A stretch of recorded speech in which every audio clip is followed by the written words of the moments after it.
Hey, good morning to those of you out there on the West Coast. Good afternoon to those of you here on the East Coast with me. I'm starting just a couple of seconds early for the fun of it because I usually just sit here, I'm waiting. I'm like, I want to get in. But I like to start off with a tip for success before we get started. And I thought I'd start giving some tips as it relates to what you put into the chat and how it impacts me, like how I receive it and remember it. And an example is, hey, Christopher, you were one of the first ones, right, with Lead Green Associate. My tip for you is you've got in there some NAICS codes, but that doesn't tell me anything about what you do. And I want to remember what you do. So if you can put like 2 or 3 keywords that just say, I actually don't know how to pronounce the name, but it's like Aquagen Engineers. But like, what's the specialty? I know Jay Madigan will probably be in here in a little bit. And he says his company, one of the things he talks about is water management. So it's like, okay, so that hits in my head. And then Lakshman, I see that you've got this write-up and it's great, but one of the problems in a chat is it kind of goes by fast and it's a lot of text in the chat. And so I don't remember it. I want to remember it, but literally you're in here a lot and I couldn't say just, oh, hey, this is what you do. Think about breaking that up, maybe even into a couple of different chats. One is just good morning and hi. Another one is, hey, we do like NC Cloud or whatever, we do this, and pick one thing. And that last part about eager to engage, you can put that a little later. So you take that chat instead of one big dump. It makes it easier for me to remember. That's what I'm trying to give you some feedback. Hey, Danny, good to have you here. And last one, I'm looking at Arthur Brown, just as last example. So Art Brown, by the way, Art, one recommendation for you, and this is anytime I give somebody a tip, it's a tip for everybody, is consider changing your LinkedIn name from Arthur Brown to Art Brown. If you go by Art and you're recommending you go by Art, this is not a legal document. Just make it easy for us to go Art, especially when I go to engage you in LinkedIn and I'm chatting or something. I always take people's names and I like chop off the last name and I just say, hey, Art, blah, blah, blah. But if you've got Arthur and Art, it increases friction for us and it discourages us, sometimes from responding. Not you discourage us, but just the LinkedIn way. Consider putting it, just changing Arthur to Art. But I like this, business marketing and economic development. That's pretty clear. Business marketing and economic development. Pretty soon this starts sinking in. So I'm just giving a couple of quick tips there for the people who showed up early and on time on chat. I want to start looking at the chats and engaging it a little bit more. So the chats become a way that you really are feeling like the community and the network is here. Let me turn off my scroll bar. And I'm going to give you one more tip, just a broad tip for everybody that I had already written down that I wanted to share today. And this was, make sure you track on APBIs. The Advanced Planning Brief to Industry, APBI, Advanced Planning Brief to Industry. Make sure you track on these for whatever agency you're trying to get in and do business with. Even if you're subcontracting, you can track on this because they'll put out opportunities that are coming down the pike. I just shared a deck from one of the Army Program Executive Offices, and in there, they have a link to like 47 pages of opportunities over the next couple of years. Well, even if you're subcontracting and you're small and just getting started, you can look in, see something, take that to somebody you might want to team with. And of course, if you're able to prime on your own, you're able to see opportunities you can put into the pipeline.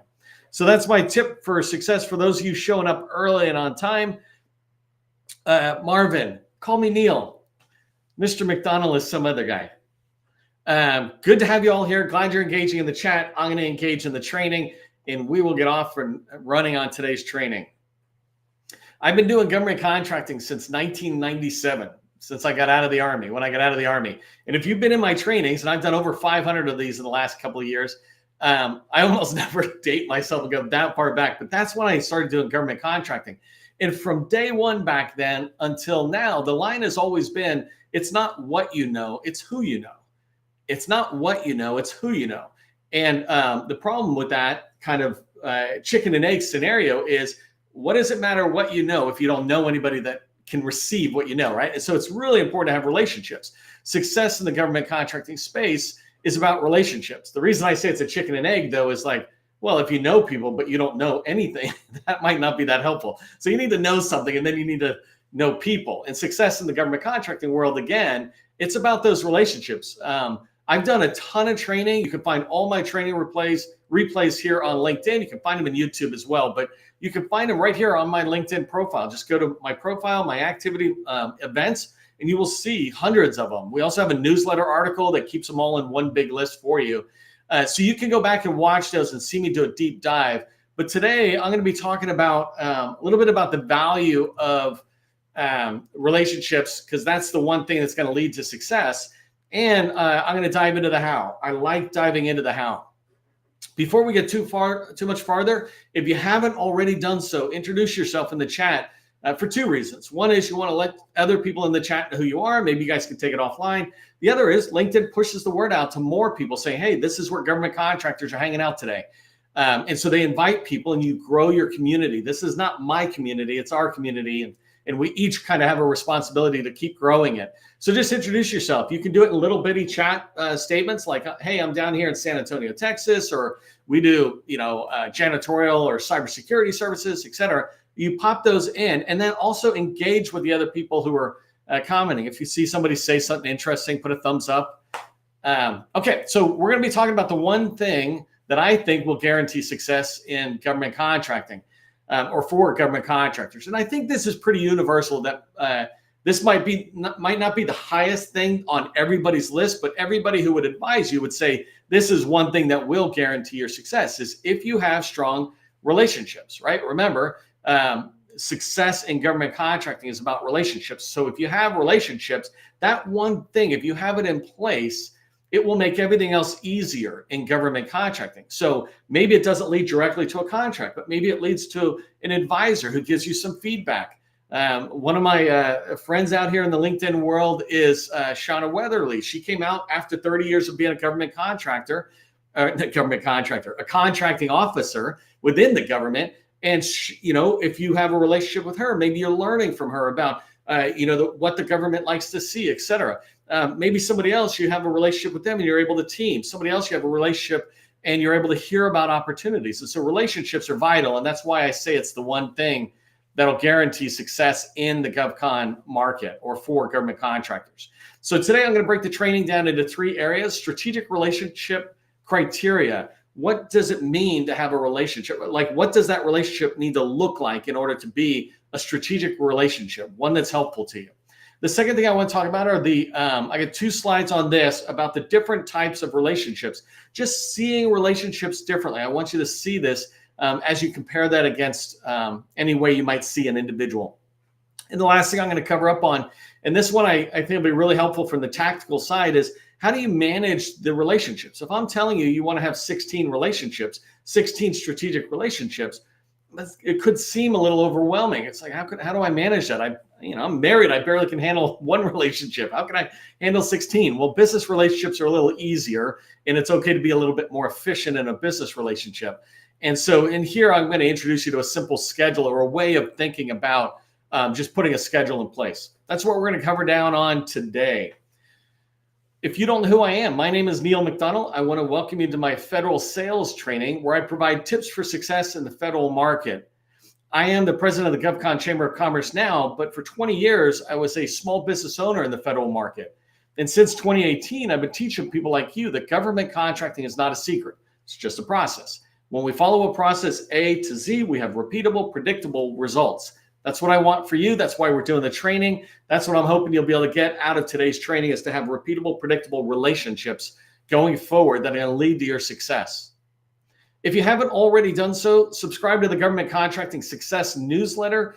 It's where we put valuable information for you on learning about agencies, learning about sales, tips, skills that you can develop, et cetera. So make sure you join us.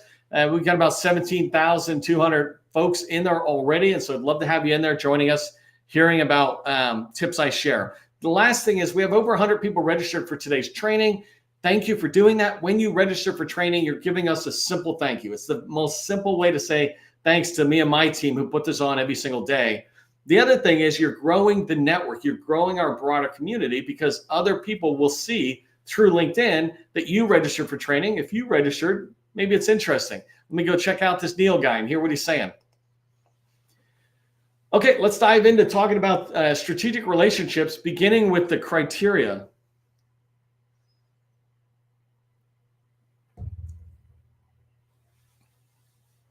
I've done a lot of training already that you can go in that is specific to the criteria. So whole 30-minute sessions just on what's the measurement or criteria of a strategic relationship. But I wanted to start with just saying that you only have so much time in a day, right? Let's say 8 hours a day. Of course, we probably work more, but let's say 8 hours a day, 40 hours a week, right? And for today's training, let's call it 40 hours a week and 80 hours in a 2-week period, because that's an important period. I want you to have 16 strategic relationships. When you're just getting started out, let's say up to 5 million, it's totally good if all 16 of those relationships are with small businesses. And I'll come back to that in a minute. But as you grow, and if you're farther along, then you want 8 relationships with larges and 8 relationships with smalls. This will give you access to a lot of different opportunities that are spread across different set-asides, different contract vehicles, or just much larger contracts that you could never get access to unless you were teamed with a large.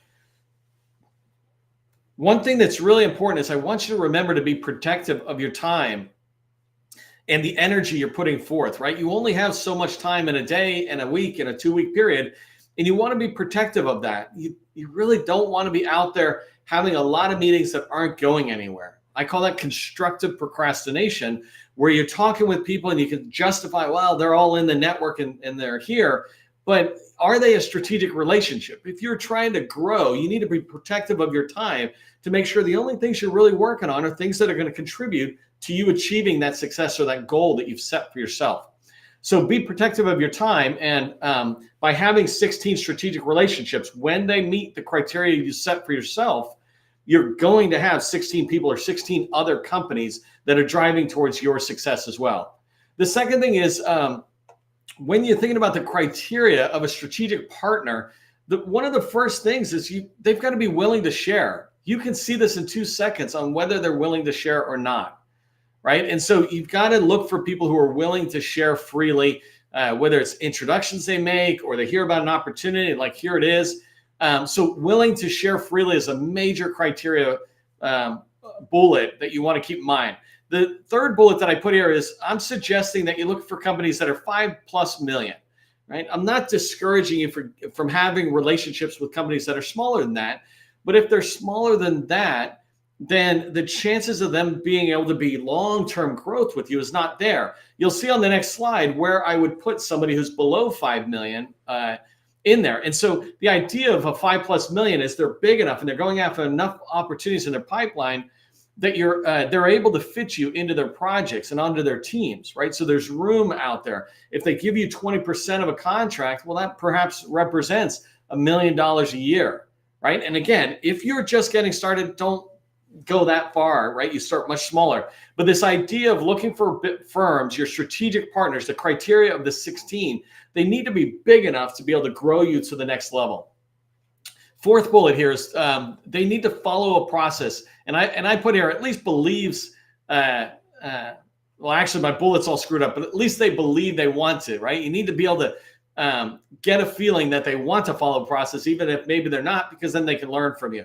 But they need to follow a process. Do they understand the importance of going after one particular agency or one core competency, the value of focus to the reliability and the strength of their pipeline? Are they able to follow a process to guide an opportunity from identification to response, right? To sending a proposal to the government. There's all this stuff in the middle. It doesn't have to be overly complicated, but they must follow a process. If they are a company who pulls something out of wherever they find it and write a response pretty much blind, then that's not really a company that's going to make a strategic partner. You can still have a relationship with them, but they are definitely not what I would qualify as a strategic relationship. Another thing is you want them to be targeting your agency, right? A strategic partner is not one that just targets the federal government. That's just not following a process, right? That's just them going everywhere. And so you want to make sure that if you're trying to get into the Army, that you find strategic partners that are in there. And if you go into Department of Education, you're looking for people who are targeting that, really trying to go into that agency, understand that agency, build relationships within that agency. And the last criteria you might put in place when you're determining strategic partners or relationships is that they have access to vehicles that you do not have access to. There are over 100,000 contract vehicles out there. There's probably 50 that are well known, and then hundreds of thousands that are unknown. these individual IDIQs or BPAs or all these different things out there, you need to look around and go, what vehicle is most of the work I want coming out on? That could be a criteria that drives you towards finding strategic partners, right? If I want to go into the Army and they use this particular contract vehicle, I'm not going to knock on everybody's door. I'm going to find out who holds that contract vehicle, 10 or 100 companies, and try to build a strategic relationship in there. So you want to figure out what your criteria is for a strategic partner. I gave you some examples. You can also go back in previous training where I lay it out in much more detail. Okay, so let's talk about the different types of relationships that are out there before I dive into really managing those strategic partners.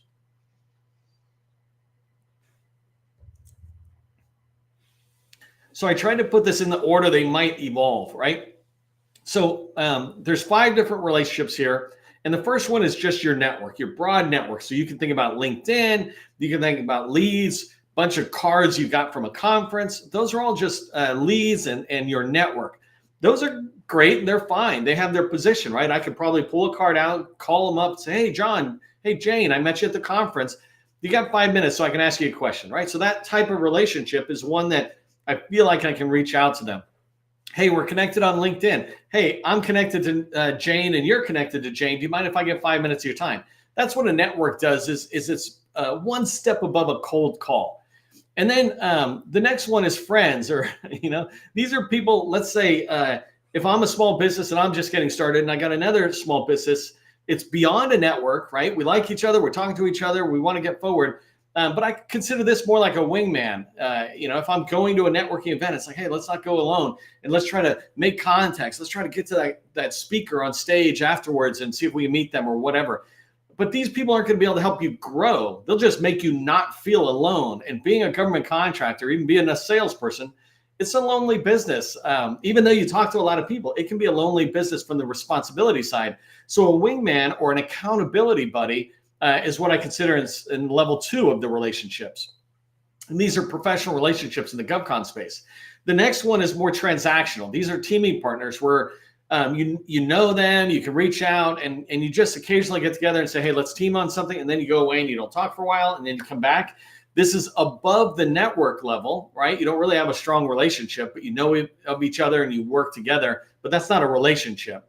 And so those teaming partners, a lot of us sometimes get in there, and I call it transactional because it is not designed to be building a relationship. You can do teaming with people you have strategic relationships with, right? That's different. That's just one of the activities. But if all you do is team with somebody else, you get together and occasionally talk about that and go away, then you're at that teaming partner level and that transactional level. You're not coming together on a regular basis, which we'll talk about in a minute. I slid customer in there because, I'm describing this and it's as if I'm describing industry to industry. But remember, strategic relationships can be with the government as well. It's us having a relationship with a program office or whoever. And so I put a customer in here because it's more than a teaming relationship or a transactional activity, because here you've got a full-time relationship. You're in there, but you haven't agreed to make it strategic yet. That's where you want to take your customers. Every single one of your customers, you want to graduate them from a customer where I'm a vendor to you to now we're your trusted advisor. Now we're your trusted partner. We're in here talking about your future, the challenges you have, the goals you have. And so when you have a customer, you're the incumbent. It's gold if you manage that relationship correctly. And if you manage that relationship correctly, then this typically should be the program manager. If it's a smaller company, it's the owner, right? But the owner is developing that relationship from customer to strategic partner. And so that's that last one I have here. A strategic partner is one that's committed to mutual growth. So if I look at another company, we are both coming together saying we want to help each other get to this stage. We understand what each other sells, where we're trying to sell it, or who we're trying to sell it to, right? We understand the amount we're trying to get to. Hey, we're a $5 million company. Next year, we're trying to get to 8. We're a $20 million company. We're trying to get to 24.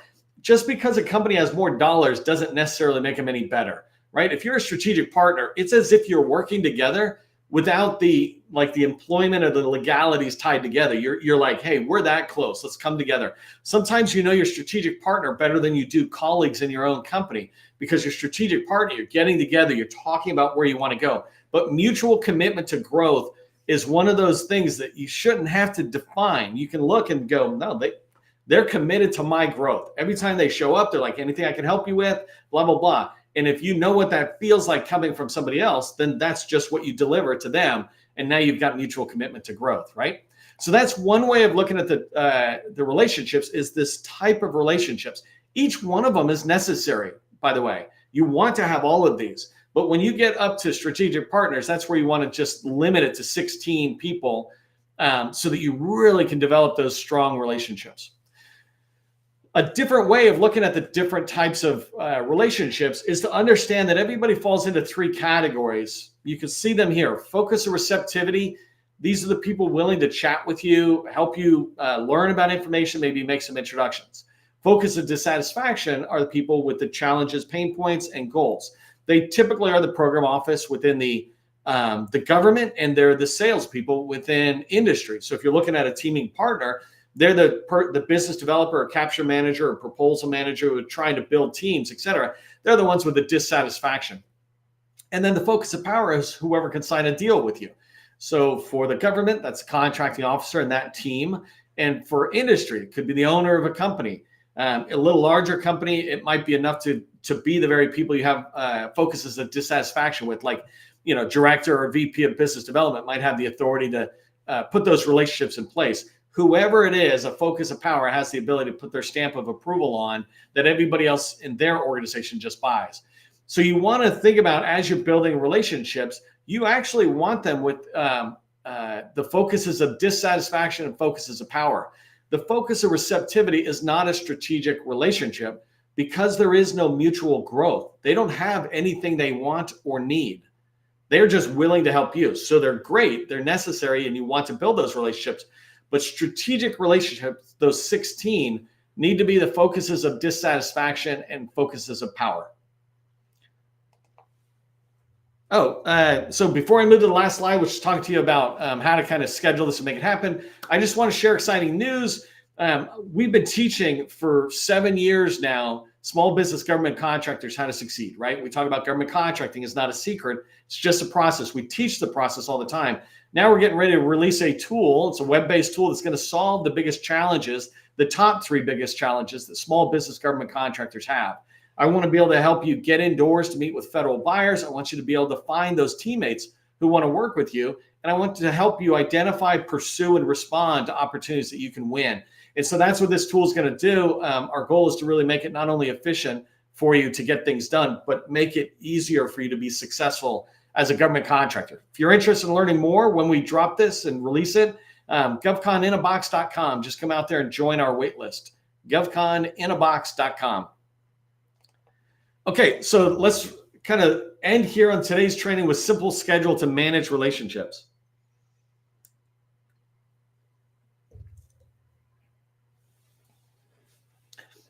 So one of the pushbacks I sometimes get when I say that you need to have 16 strategic relationships is that people feel like it's a big deal. Well, it is a big deal. Hard work is a big deal. If you want to be successful, you need to do things that other people won't do. If it was easy, everybody would do things. And so the idea of building these strategic relationships, like I said, is you have to meet on a regular basis, right? You're committed to mutual growth and mutual success, but you also need to be committed to the relationship. And before we ever talk about the 16 other people, we just need to look internally at me, at you, right? Are you willing to put the energy in and do the work it takes to build these relationships so that they serve you and your company, and you can in turn serve those other people that you're having that strategic relationship with? And the way you commit to that relationship is you just schedule recurring meetings. You schedule them every 2 weeks, right? So every 2 weeks you come back, it's 15 to 30 minute meeting, a stand-up meeting around that relationship and the pipeline you have, et cetera. And so you're looking at opportunities together. And I have a whole separate training on what do those meetings look like and what's the agenda for that meeting. But the idea is every 2 weeks you want to be coming back if it's industry. If it's government, they generally don't want to get on a regular schedule with you. Certainly don't want to put something on the calendar. And so you just talk to them about, can I follow up next month? Can I follow up next month? And pretty soon that relationship's tight enough where they're going to sit there and say, hey, talk to you next month, right? They know that you're going to be talking on a regular basis. And so the government takes a little bit longer to get them understanding the idea of recurring meetings. Even if they're not scheduled, you schedule them one at a time. With industry partners, industry strategic relationships, you want to schedule those on a recurring basis on your calendar. That is a commitment to the relationship. That is commitment to meeting regularly. But what I wanted to say is it's pretty easy to manage. And I know I'm saying that, and it's certainly easy for me, who has a lot of experience. So if you're brand new to this, what I'm telling you is it will be easy. Once you start getting into this skill and this habit, it will be easy. So the idea is, yes, it takes a little bit of work up front to get this skill and get this rhythm going. But when you have it going, you're going to go, wow, this is easy. It might not be easy at this moment, but it will guarantee be easy. And it'll be one of the things that impacts your company positively more than anything else you do. So the first thing I said was 16 strategic relationships. You want to have those.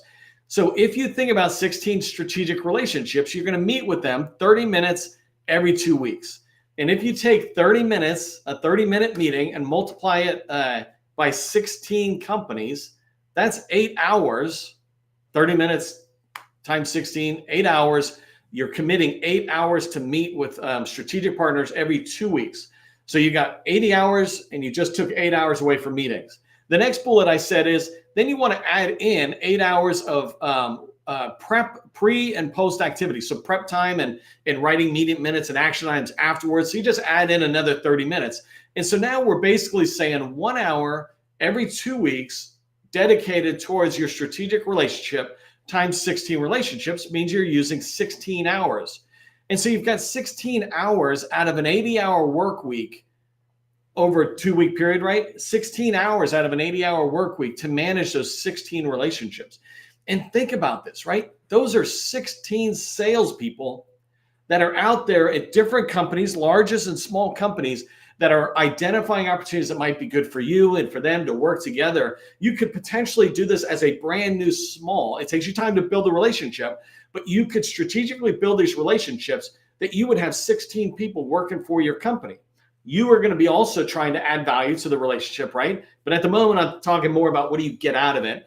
But you would have 16 people. And if you just take that further down the sales cycle, if you will, if you've got 16 partners, you should expect to do at least one proposal out the door every 2 months. It should be way more than that, but I'm being super low aggressive. And so let's say that's 6 proposals a year that you can expect to get with a strategic partner. If you can't get at least that, then they're not the right strategic partner. And so if 16 proposals are going out the door times 16 companies that you're working with, 6 times 16 is 96 proposals. If I just did my math right, would have been nice if I'd done this ahead of time, right? But that's 96 proposals going out the door. And if you need to make many of them subcontracts where you're just writing 1 or 2 or 3 pages, you can do that and you can manage all this activity, right? If you stay focused in what you offer, when you talk to strategic partners, they know that this is where you cover down on. You'll be able to manage these relationships, and you still have 64 hours left in the work week or the 2 week period to do whatever else you're doing. And if the primary effort that you do is sales, then you're doing really well. And so this is why strategic relationships are very vital. It's important to understand the criteria that you have and then set up the schedule. Here's a couple of steps I just want you to remember as we head out of today's training is before you start looking for strategic partners, determine the target agency that you're trying to get into, right? Which agency, and it could be 1 or 2 if you're a little bigger, right? But if you say the Army, that's huge, and that's more than enough to find 16 just in there. But determine that target agency and then determine the relationships you want to build. Basically, this is going out and saying, these are the largest I want to talk to. These are the smalls I want to talk to. These are the offices within that target agency where I want to build relationships with directors of this or that, right? So determine your target relationships you want to build. And then look at the relationships you currently have and perform this gap analysis on your relationships. How many true strategic relationships do I have today? That will tell you how many do you need tomorrow, right? And don't try to get 16 tomorrow. Take your time, build them one at a time. It's okay if they come 2 or 3 at a time, but build them individually. They can go in parallel, but you want to make sure you nurture the relationships as you go forward. Hopefully this all made sense. If it did, throw a thanks into the chat. Don't forget to sign up for the waitlist on GovCon in a Box. I'm really excited about that.